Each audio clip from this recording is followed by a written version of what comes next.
Welcome to Chebacco Chats, Season 3, Episode 12. I'm Jenna Jandro, Communications and Engagement Manager at MDI Historical Society, and your host today. Chebacco Chats uses a webinar format, so while you can see and hear us, we cannot see and hear our audience. We do invite you to ask questions and send comments using the chat or Q&A feature at the bottom of your Zoom screen. Feel free to ask whenever the inquiry arises. However, I will only address questions at the end of our program.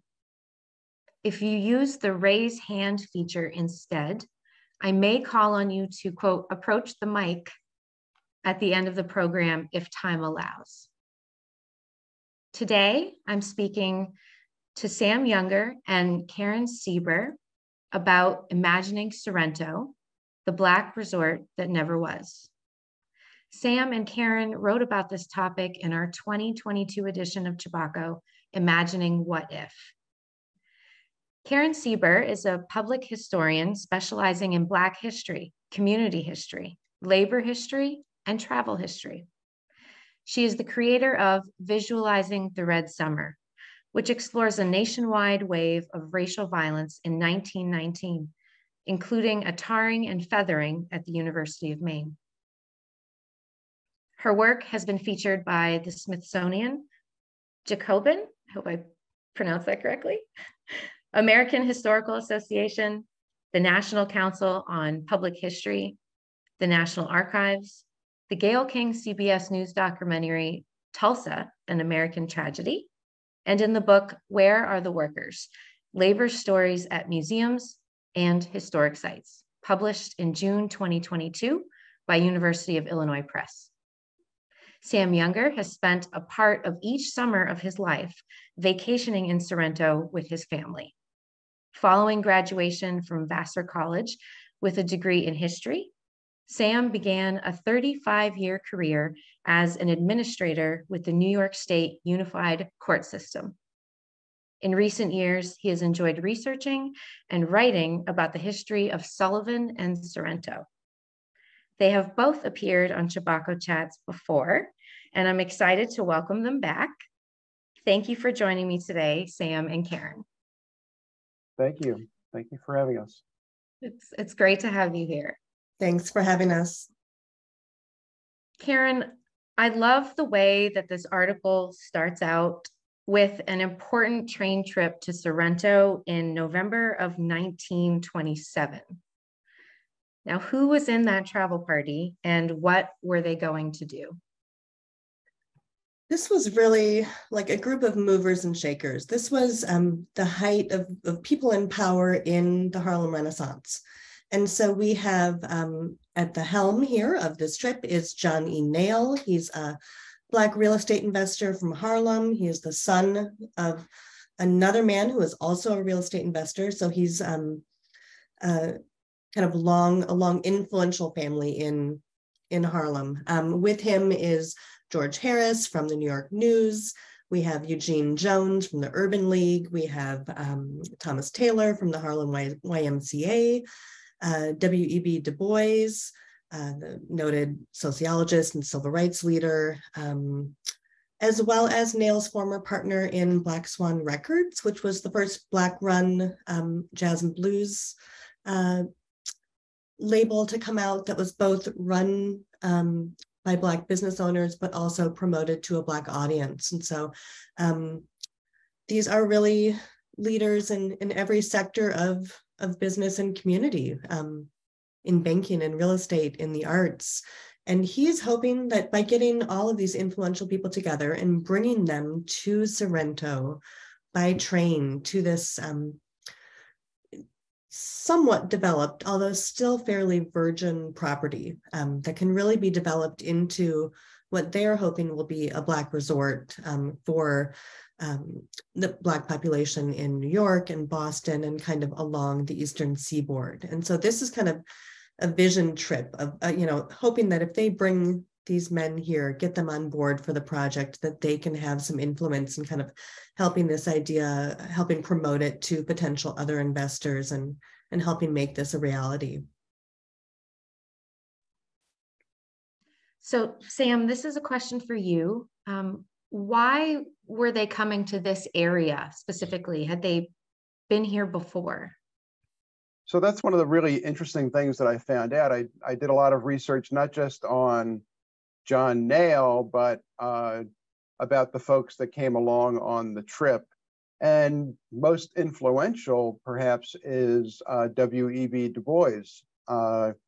He had visited Mount Desert Island several times in the early part of the century. He was first invited in 1903 to lecture in Northeast Harbor. And then he was invited back in 1905, which was right after a very seminal event in Black history, and that was the Niagara Conference that was held in New York. And it was on his way back from that conference that he made a stop again in Maine and did another lecture in Northeast Harbor. He did another lecture in Bar Harbor as well. He was invited by the Shefflin family to lecture at the swim club in Bar Harbor. And then he made another trip. He was invited in 1908 by Jane Addams of Hull House in Chicago, who also came to Bar Harbor with some of her friends and raised money. And all this time, Du Bois was working as a professor in Atlanta at a Black university in Atlanta, and he would lecture on, the education of Black youth. I found an article from the 1905 lecture that he came, and his theme that year was going to be Forces for Good and Evil in Georgia. That was his theme in 1905. So he had been in Maine several times. And the really interesting thing, part of my research, I found that in 1920, he'd written a book called Dark Water. And in Dark Water, he talks about the beauties of numerous national parks that he had visited, including his time in Maine. And he was evidently very taken by the coast of Maine. And we have a couple quotes that we'd like to read. Some of these come from a chapter entitled Beauty and Death. And I was taken by this, and I think Karen, I don't know if she'd read this book before she started this research, but I think we were both really taken by his writing in this book. And I would recommend Du Bois's literature to anyone who is interested in Black history in the United States. Karen, do you want to read a bit? Sure. Their mountains hurl themselves against the stars, and at their feet lie black and leaden seas.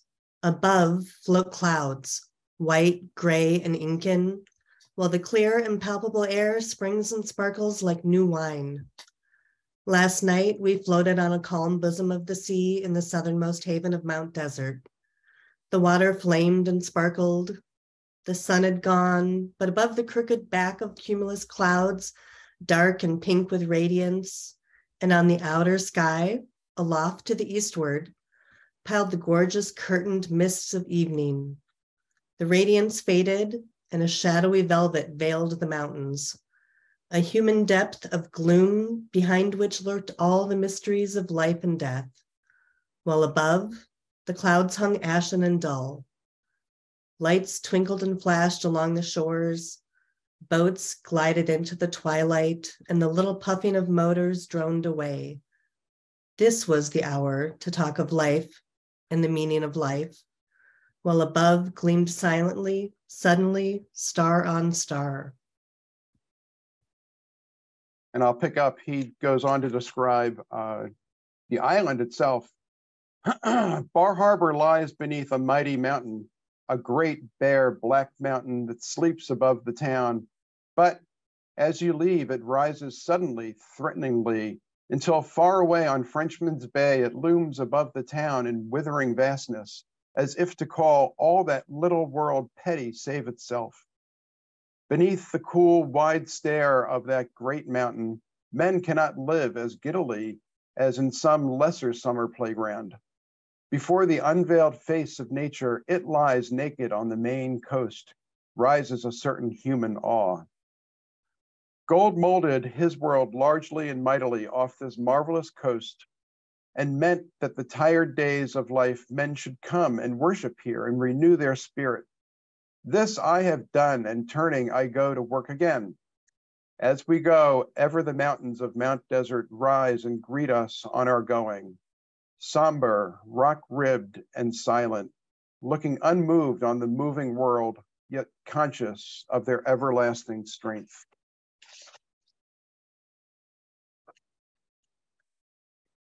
So these beautiful landscapes that he's describing in dark water are visible from Sorrento, I believe. And what had made this land in Sorrento available? How did John Nail secure this option? So we have lots of newspaper articles about the auction and about the way that John Nail got the option to purchase the land. But Sorrento started off in the 1880s as a Gilded Age resort. It was funded by one wealthy benefactor whose name was Jones. Frank Jones was a brewer from New Hampshire. And the Jones family owned large swaths of the land in Sorrento and really controlled much of the real estate.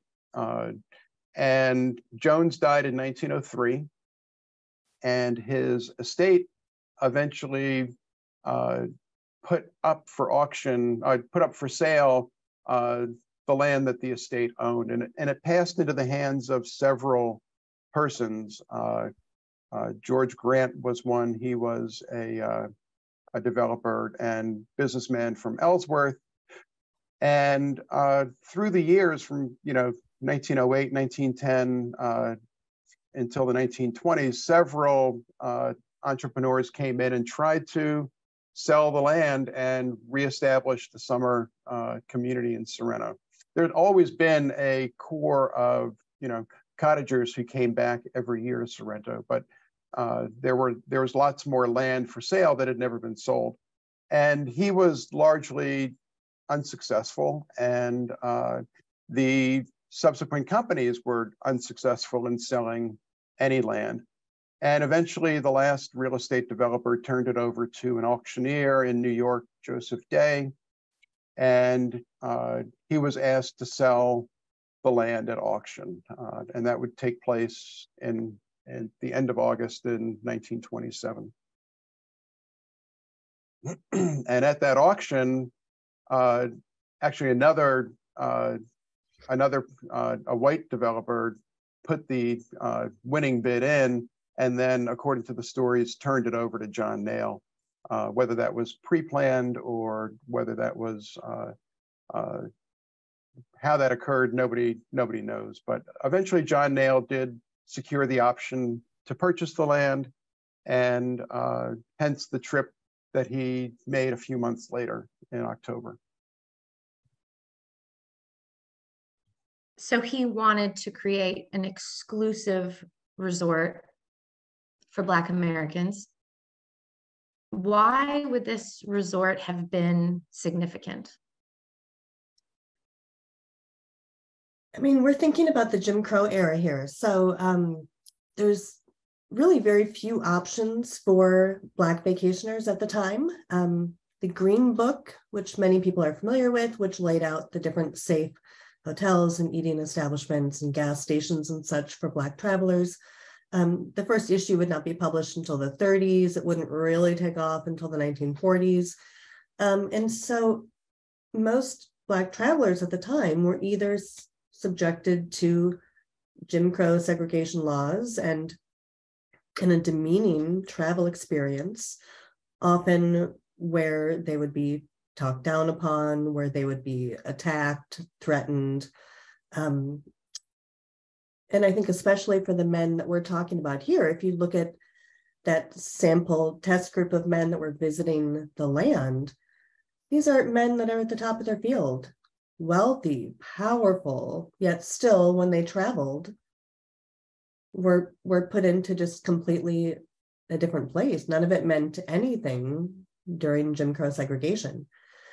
And, you know, there is de facto segregation by law, which still existed in many of the segregated trains in the South. So traveling in certain parts of the country was without a doubt a segregated experience. But even in New England, we know that even in sites of Black travel and Black resorts, that there was still this discrimination. And so to be able to create their own space from scratch that had everything there on one property, on one site, that it wasn't just the sites of recreation, the beach and the nature itself, but also the homes. It was also, there's a library down the road. It had everything that they could possibly need without then having to seek out white businesses in the area to be able to provide for those needs. It really would have been, I believe, the first Black resort in New England. There are other Black vacation destinations in New England at the time, but this would have been the first kind of concerted effort to build an entire community. And just to be able to have that dignity while vacationing and that control over their experience was something powerful at the time.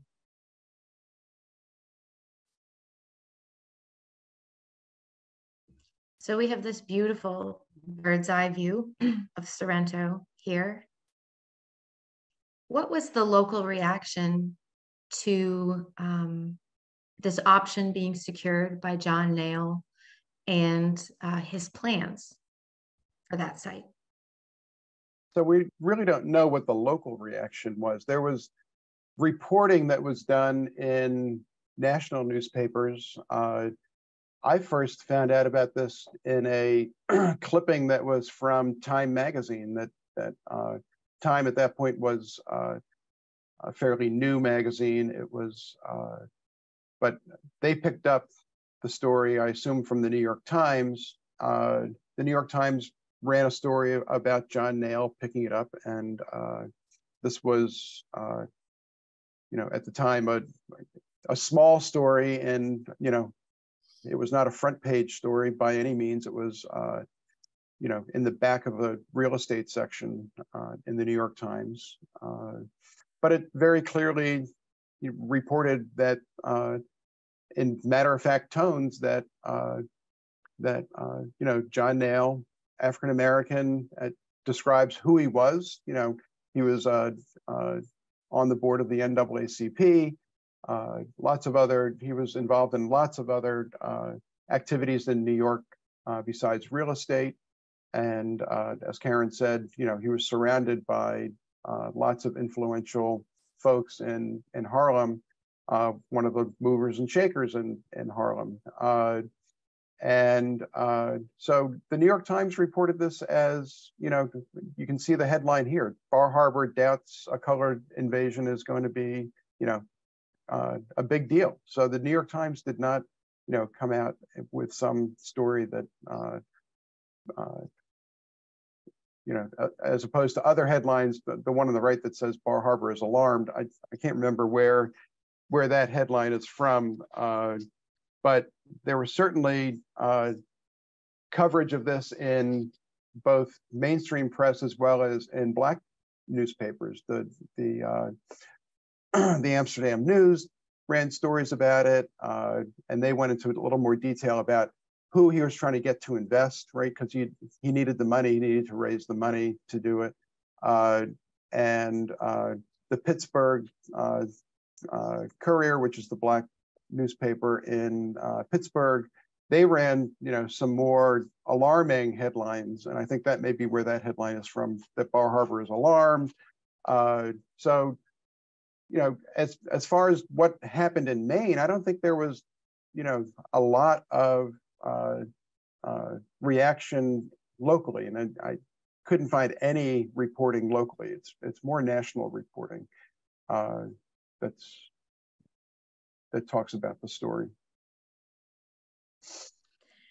And so the title of your article in Chebacco is the Black Resort That Never Was. So John Nail's best intentions didn't come to fruition.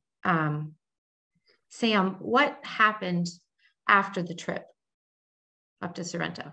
So after the trip, they come back, and Du Bois writes a 2-page prospectus about their visit, which is another fascinating document. And he describes the land. Obviously, he had been there before, and was intimately involved in the visit. And he comes up with the idea that they need to raise money, and he thinks that they can raise $1,000 from 500 interested buyers, and they could raise the money to exercise their option.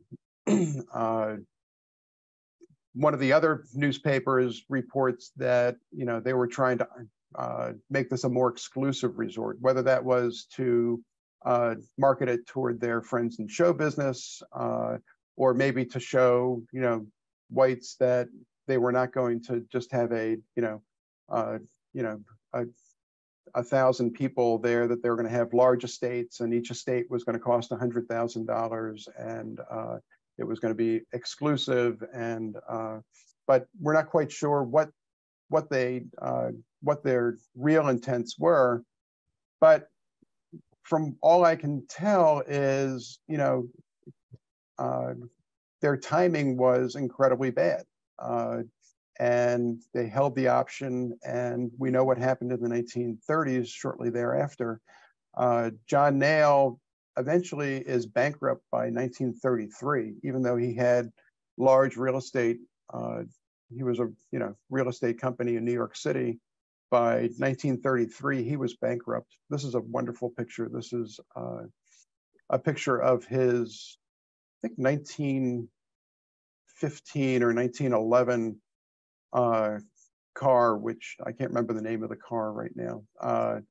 But this is outside. I believe this is on Strivers Row in Harlem. And this is a picture of his sister, Grace Nail Johnson, who was married to James Weldon Johnson, whose name may be familiar to people, who was a composer, author, lawyer, and also headed up the NAACP in New York. So we don't really know. My assumption is they just could not finance the project. They couldn't get enough people on board.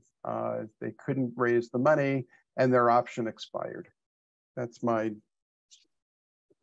take.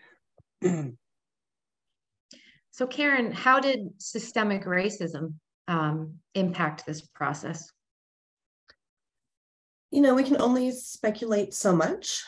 We know without a doubt that there were racist practices in mortgages and lending and banking and that kind of thing. And so no matter what, even if there were interested Black investors, the possibility of them getting funding for something like this would have been lower than looking at if someone with the same finances from a white background was going to get the same kind of funding.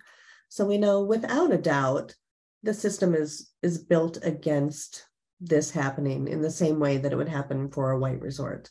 Beyond that, we can only just speculate so much. So in Martha's Vineyard and Oak Bluffs, which is perhaps the best comparable for a Black resort in New England, that there are endless stories of discrimination there, that even though there was this thriving Black vacation community, that it was not without its problems and not without pushback from local community. Whether or not that would have happened in Maine is hard to say. We know that Du Bois had very nice things to say about people in the area, that all of the others kind of involved with the Niagara movement, that at least at the turn of the century, that it seemed to be a very open community for this kind of resort. But if we think about the 1920s, MDI is just kind of right around that time becoming home of Jackson Labs, which is run by Clarence Cook Little, who is kind of the leader of the eugenics movement at the time, also president of UMaine.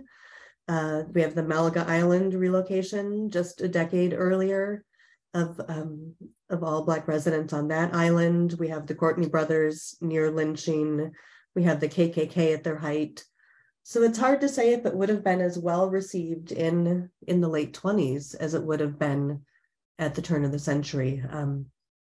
But I think that kind of pushback would have been true nearly anywhere in the country. I think that there's always going to be people that would have accepted that kind of movement forward, but there's always going to be pushback, at least in that era. So it's really hard to say exactly how the public actually would have reacted had it come to fruition.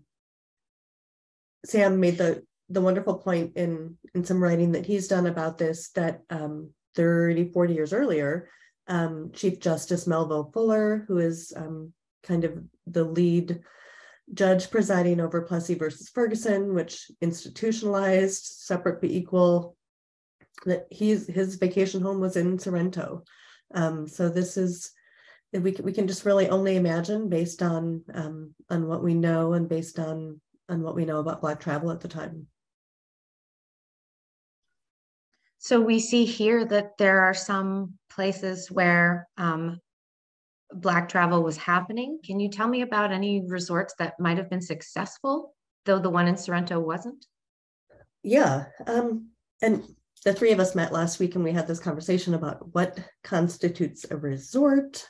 What does a resort need to have? Is it just the lodging? And so I was digging into it a little bit of what would we count today as a resort. So if we look at any of the listings that were ever in the Green Book when it did exist, now this is later, 40s through 60s, there was never more than 6 hotels statewide that allowed Black residents to stay there. None of those were resorts. Those were all just tourist homes or motel hotel.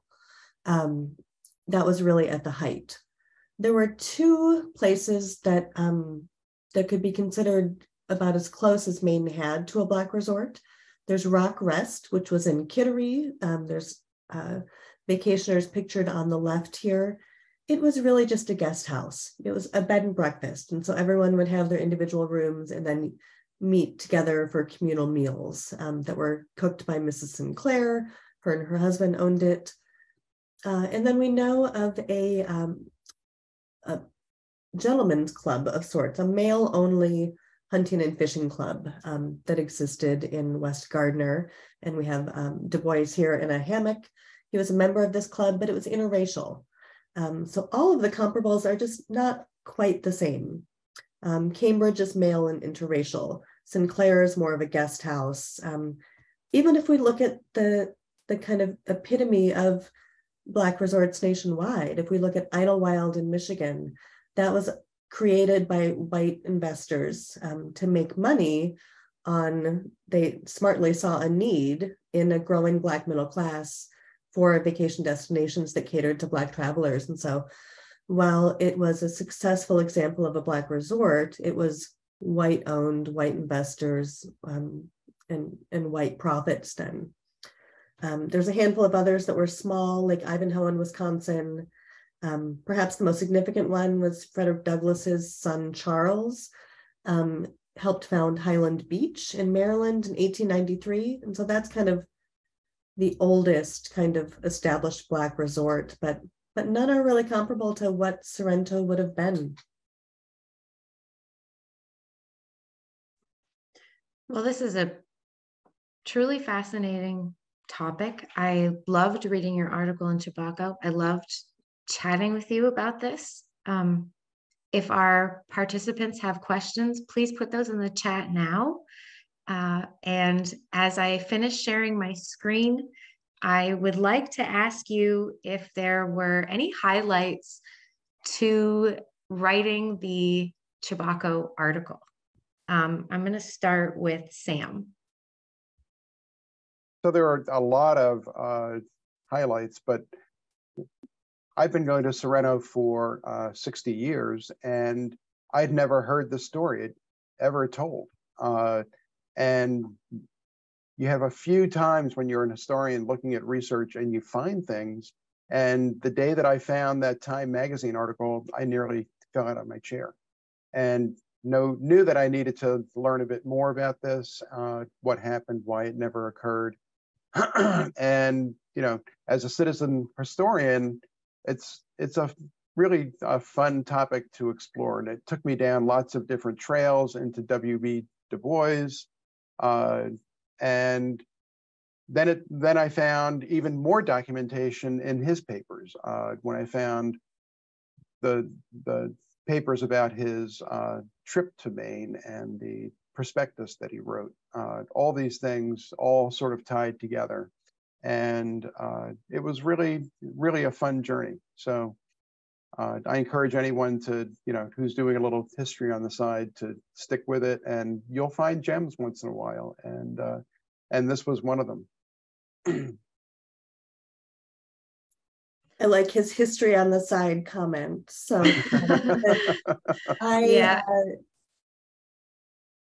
I think I enjoyed working with Sam because I have a very similar start in that for 20 years I worked in management in a completely different field and went back to school when I was pushing 40 to become a historian. So really my start into the field of history was, as Sam calls it, citizen historian, and really just having that interest in place, in the spaces that are right around us, in the histories that we don't often think about that are right underneath our feet.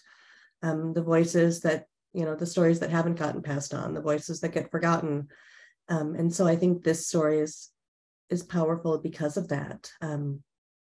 Maine is thought of as such a white place that really, between my experience working with the Courtney brothers, tarring and feathering, and this story, as well as some other research, it's been a pleasure to dig into Maine's Black history some and better highlight the ways in which Black history is everywhere.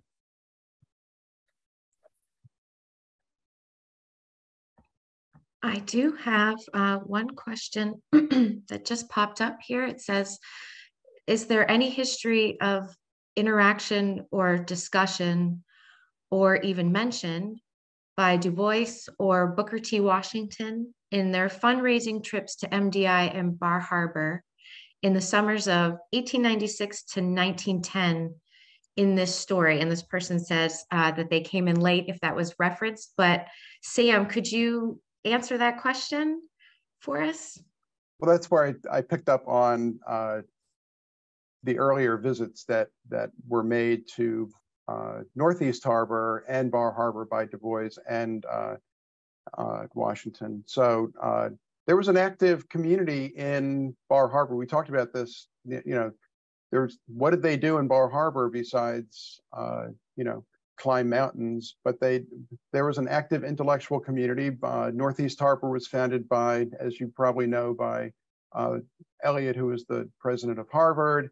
And there's an active intellectual life on Bar Harbor in the summers. And this was one of the things they did, is they brought lecturers, and they you know, it was obviously a very wealthy place. So folks that wanted to raise money would come to the island and do lectures, and I assume you know, look for donations for their various causes.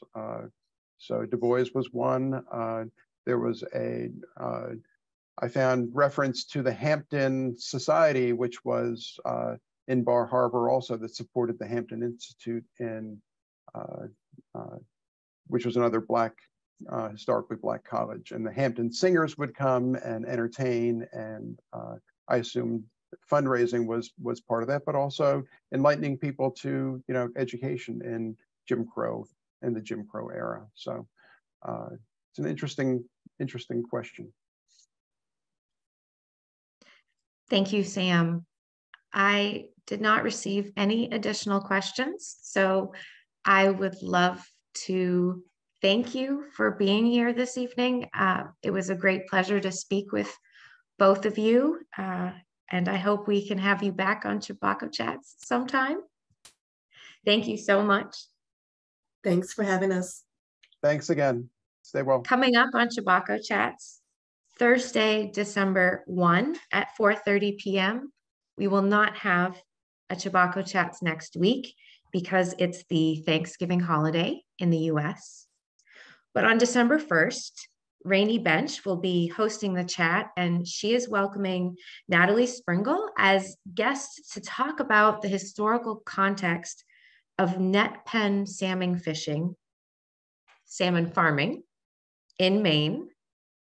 And if you would like to view Chebacco Chats after they air, you can visit our website. That's www.mdihistory.org and go to the Chebacco Chats page.